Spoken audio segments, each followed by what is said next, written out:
السلام علیکم ورحمۃ اللہ وبرکاتہ. میں آپ کی پیاری مائرہ. امید ہے آپ سب خیریت سے ہوں گے. آج جس عنوان پر بات ہوگی اس کا نام ہے اللہ کی رحمت سے مایوس نہ ہونا. مجھے تو یہ سمجھ نہیں آتی کہ آپ لوگ اتنے مایوس کیوں ہیں کہ پتہ نہیں اللہ نے میری توبہ قبول کی ہے یا نہیں, اللہ نے میرے گناہ معاف کیے ہیں یا نہیں.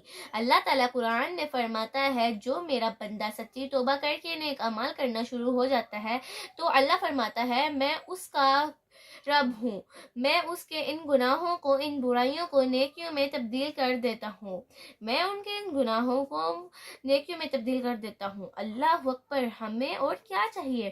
ہمیں پریشانی لگی ہوئی ہے کہ پتہ نہیں ہمارے وہ گناہ مٹے ہیں یا نہیں جو ہم نے انجانے نہ انجانے میں کیے ہیں. اللہ کہہ رہا ہے کہ تم فکر نہ کرو, میں تمہارے ان گناہوں کو مٹانے کے بجائے ان گناہوں کو تمہاری نیکیوں میں بدل دوں گا.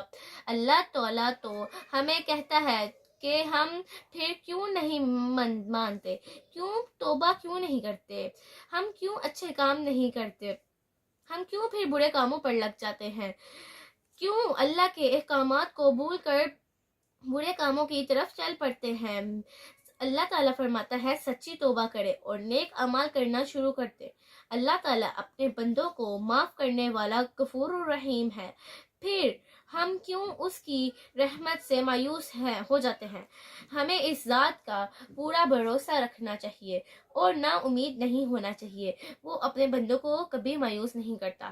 ذاک اللہ. امید ہے آپ کو میرا ولاگ بہت اچھا لگا ہوگا. اگر اچھا لگا ہوگا تو لائک کیجیے, سبسکرائب کیجیے اینڈ بیل آئیکن کے بٹن کو دبانا نہ بھولیے گا. تب تک کے لیے مجھے اپنی دعاؤں میں یاد رکھیے گا. میں اپنے نیکسٹ ولاگ میں, تب تک کے لیے اللہ حافظ.